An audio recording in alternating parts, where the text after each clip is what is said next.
നമസ്കാരം, ഞാൻ ഡോക്ടർ ഭാഗ്യ Q&B health കെയറിലെ Ayurveda ഡോക്ടറാണ്. തുടക്കത്തിൽ പ്രത്യേകിച്ച് ലക്ഷണങ്ങളൊന്നും ഇല്ലാതെ തന്നെ പിന്നീട് ആളുകളിൽ ഒരുപാട് കോംപ്ലിക്കേഷൻസ് ഉണ്ടാക്കുന്നൊരു അസുഖമാണ് പ്രമേഹം. പ്രമേഹത്തെക്കുറിച്ച് നോക്കുകയാണെങ്കിൽ ആയുർവേദത്തിൽ പറയുന്നത് മഹാരോഗങ്ങളിൽ ഒന്നാണ് പ്രമേഹം എന്നുള്ളത്. കാരണം ഒരുപാട് ആളുകളിൽ ഞാൻ നേരത്തെ പറഞ്ഞു നല്ല രീതിയിൽ തന്നെ കോംപ്ലിക്കേഷൻസ് ഉണ്ടാക്കുന്നുണ്ട്. ഇപ്പം നമ്മൾ നോക്കുകയാണെങ്കിൽ ഏറ്റവും കൂടുതൽ പ്രമേഹ രോഗികൾ കാണുന്നത് ചൈനയിലാണ്. രണ്ടാം സ്ഥാനത്തുള്ളത് നമ്മുടെ ഇന്ത്യയുമാണ്. ഇന്ത്യയിൽ തന്നെ ഏറ്റവും കൂടുതൽ, അതായത് ഒരു 25% ആളുകളിൽ പ്രമേഹം ഉള്ളത് നമ്മുടെ കേരളത്തിലാണ്. അതിൽ തന്നെ ഒരു 40% ആളുകളിൽ പ്രമേഹം ഒരു പ്രീ ഡയബറ്റിക് സ്റ്റേജിൽ നിൽക്കുന്നുണ്ട്. അതായത് ജീവിതശൈലി രോഗങ്ങളിൽ ഏറ്റവും കൂടിക്കൊണ്ടിരിക്കുന്ന അസുഖങ്ങളിൽ ഒന്നാണ് പ്രമേഹം. അപ്പോൾ പ്രമേഹത്തെക്കുറിച്ച് നോക്കുന്ന സമയത്ത് ഒട്ടുമിക്ക ആളുകൾക്കും അറിയാം എങ്ങനെയാണ് പ്രമേഹം നമ്മൾ കൺട്രോളിൽ വരുത്തേണ്ടതെന്ന്. അതായത് ഒരുപാട് ആളുകൾ ഇതിന് വേണ്ടിയിട്ട് മെഡിസിൻസ് ഒക്കെ എടുക്കുന്നുണ്ടാവും. എന്നാൽ മെഡിസിൻസ് എന്ന് പറയുന്നത് പ്രമേഹം കൺട്രോൾ ചെയ്യേണ്ട 3 ഒരു മെത്തേഡിൽ ഒന്നാണ്. മറ്റു രണ്ടെന്ന് പറയുന്നത് ഒന്ന് നമ്മുടെ ഡയറ്റിൽ വരുത്തേണ്ട മാറ്റങ്ങളാണ്, മറ്റൊന്ന് എക്സസൈസും കാര്യങ്ങളുമാണ്. അപ്പോൾ ഇന്ന് ഞാൻ നിങ്ങളുമായിട്ട് ഡിസ്കസ് ചെയ്യാൻ വന്നിരിക്കുന്നത് എങ്ങനെയാണ് നമുക്ക് പ്രമേഹം മരുന്നില്ലാതെ, അതായത് ഒരു ഇനീഷ്യൽ സ്റ്റേജ് ആണെങ്കിൽ നമുക്കത് മെഡിസിൻസ് ഒന്നും ഇല്ലാതെ തന്നെ നമുക്കത് എങ്ങനെ കൺട്രോൾ ചെയ്യാമെന്നതിനെ കുറിച്ചിട്ടാണ്. അപ്പോൾ എന്താണ് ഡയബറ്റീസ്? നമുക്കറിയാം നമ്മുടെ രക്തത്തിൽ ഷുഗർ അഥവാ ഗ്ലൂക്കോസിൻ്റെ ഒക്കെ അളവ് കൂടുന്ന കണ്ടീഷനെയാണ് നമ്മൾ ഡയബറ്റീസ് എന്ന് പറയുന്നത്. മെയിനായിട്ടും ഇത് 2 രീതിയിലാണ് കാണുന്നത്. ഒന്ന് ടൈപ്പ് 1 ആയിട്ടും മറ്റൊന്ന് ടൈപ്പ് 2 ആയിട്ടും. അപ്പോൾ എന്താണ് ടൈപ്പ് 1 എന്ന് നോക്കാം. അതിനു മുമ്പ് നമുക്ക് ഇൻസുലിനെ കുറിച്ചൊന്നറിയാം. ഇൻസുലിൻ എന്ന് പറഞ്ഞ ഹോർമോൺ നമ്മുടെ ശരീരത്തിലെ പാൻക്രിയാസ് ഗ്രന്ഥികളിലെ ബീറ്റ കോശങ്ങളാണ് ഉൽപ്പാദിപ്പിക്കുന്നത്. ഈ ഇൻസുലിൻ ഹോർമോൺ എന്തിനാണ് നമ്മുടെ ബോഡിയിൽ ഉണ്ടാക്കുന്നത്? നമ്മൾ കഴിക്കുന്ന ഭക്ഷണം ദഹിച്ചതിന് ശേഷം നമ്മുടെ കോശങ്ങൾക്കൊക്കെ ആ ഒരു എനർജി അബ്സോർബ് ചെയ്യണമെങ്കിൽ ഇൻസുലിൻ ആവശ്യമായിട്ടുണ്ട്. എന്നാൽ ഈ ഇൻസുലിൻ തീരെ നിങ്ങളുടെ ശരീരത്തിൽ പ്രൊഡ്യൂസ് ചെയ്യുന്നില്ലെങ്കിൽ ഈ ഗ്ലൂക്കോസ് എന്താവും? ക്രമാതീതമായിട്ട് കൂടും. ഇതിനെയാണ് നമ്മൾ ടൈപ്പ് 1 ഡയബറ്റീസ് എന്ന് പറയുന്നത്. അപ്പം എന്താണ് ടൈപ്പ് 2 ഡയബറ്റീസ് എന്ന് നോക്കാം. ഇൻസുലിൻ ഉണ്ടാക്കുന്നുണ്ട്, പക്ഷെ അതിന് ആക്ടിവിറ്റി കുറവാണ്. അതായത് ഇൻസുലിൻ റെസിസ്റ്റൻസ് ആയിട്ടുള്ള ഒരു കണ്ടീഷനാണ് ടൈപ്പ് 2 ഡയബറ്റീസ്.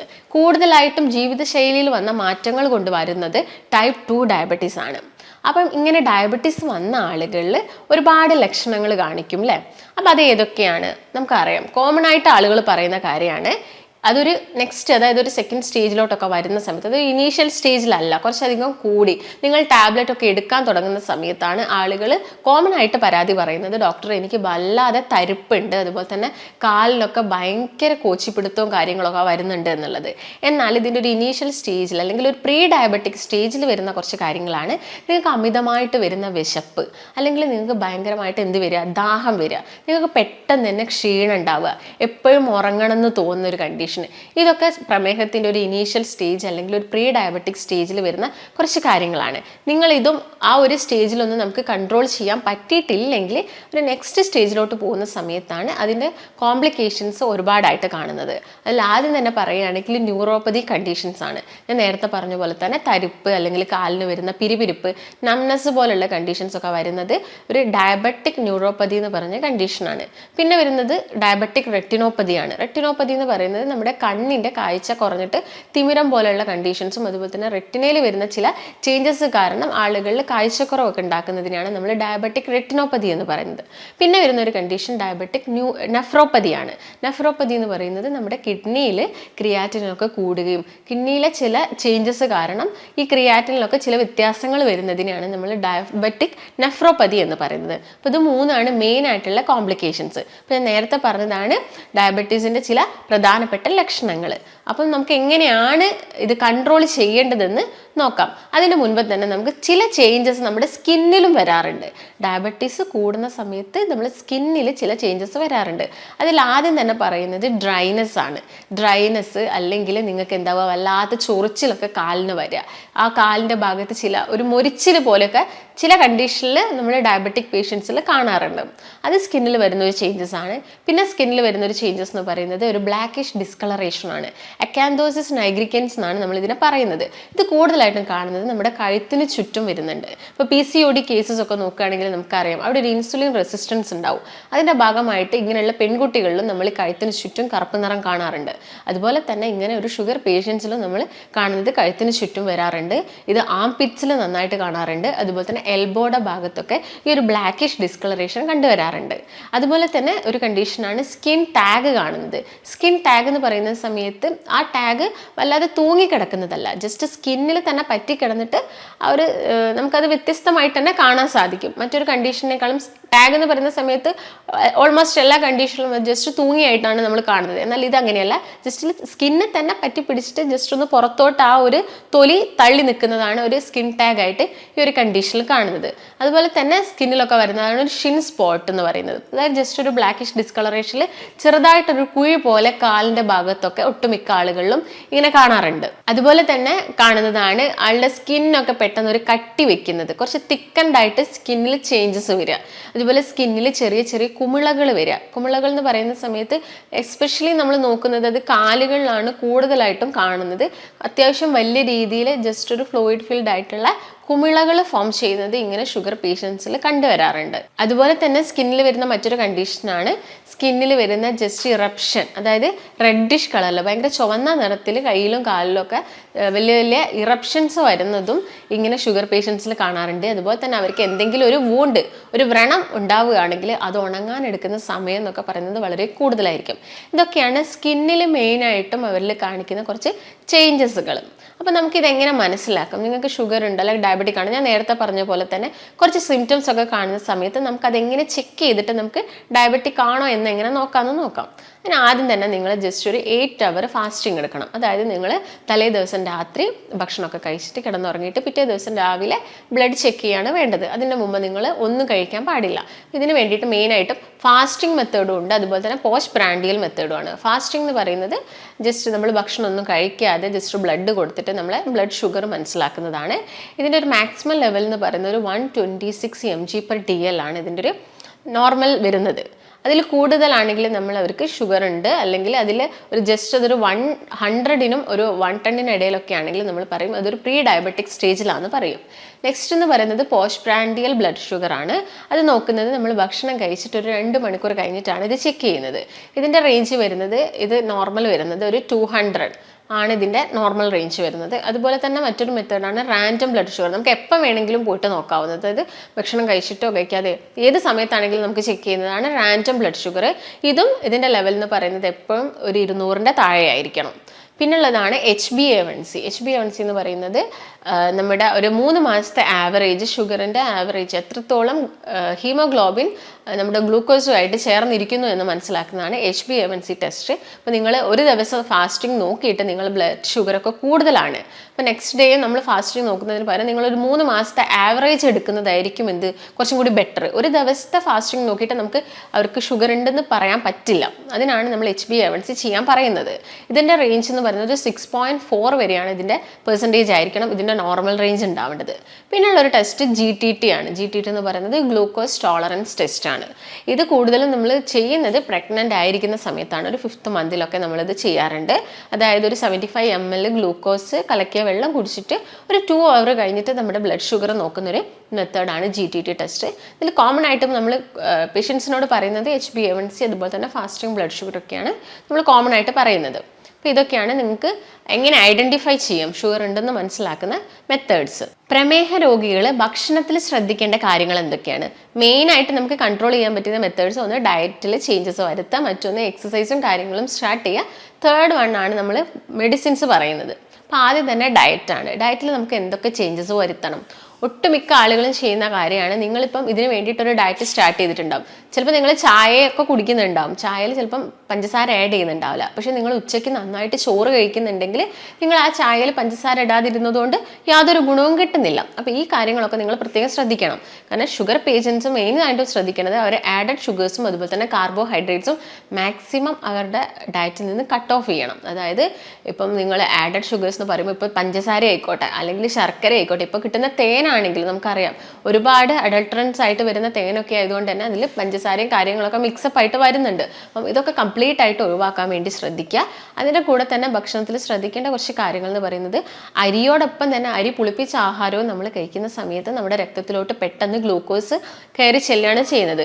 ഇത് നിങ്ങൾ മനസ്സിലാക്കേണ്ടത് ഗ്ലൈസീമിക് ഇൻഡെക്സിന്റെ ബേസിലാണ്. ഗ്ലൈസീമിക് ഇൻഡെക്സ് കൂടിയ ഭക്ഷണങ്ങളും ഉണ്ട്, അതുപോലെ തന്നെ കുറഞ്ഞ ഭക്ഷണങ്ങളും ഉണ്ട്. ഇപ്പം നിങ്ങളിപ്പം ഒരു 50 ഗ്രാം കാർബോഹൈഡ്രേറ്റ്സ് അടങ്ങിയിരിക്കുന്നത് ഒരു 3 ബ്രെഡ് എടുത്താലും ഒരു കപ്പ് റൈസ് എടുത്താലും 3 പൊട്ടറ്റോ എടുത്താലും ഇതിൽ 50 ഗ്രാം കാർബോഹൈഡ്രേറ്റ്സ് ഉണ്ട്.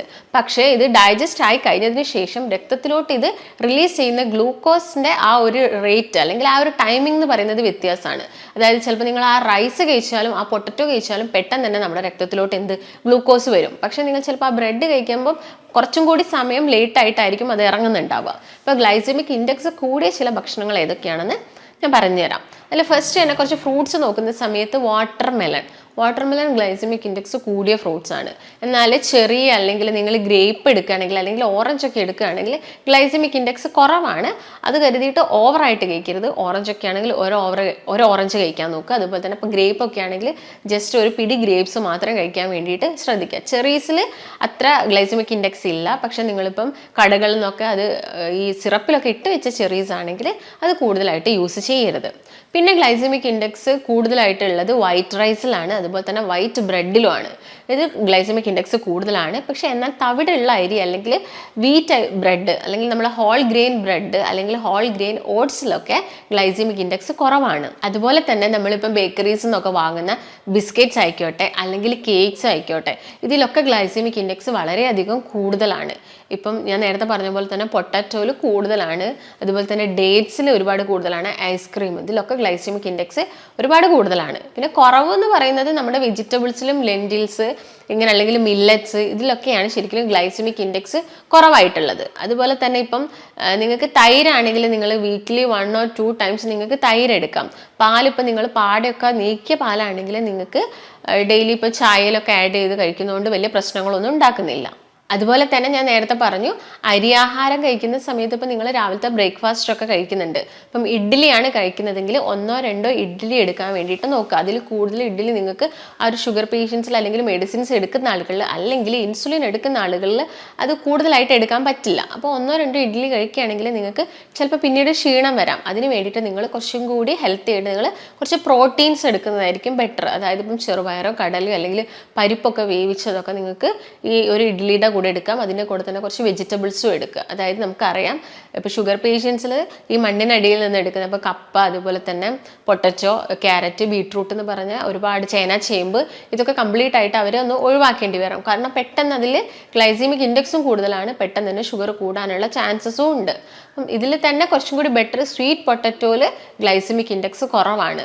പൊട്ടറ്റോ വെച്ച് നോക്കുന്ന സമയത്ത് മധുരക്കിഴങ്ങിനാണ് ഗ്ലൈസമിക് ഇൻഡെക്സ് കുറവുള്ളത്. അപ്പം അത് ശ്രദ്ധിക്കുക നിങ്ങൾ. അതിൻ്റെ കൂടെ തന്നെ ഞാൻ നേരത്തെ പറഞ്ഞ പോലെ അരി പുളിപ്പിച്ച ആഹാരം കഴിക്കുന്നത് കുറച്ചുകൊണ്ട് വരിക, ആഡഡ് ഷുഗേഴ്സ് കുറച്ചുകൊണ്ട് വരിക.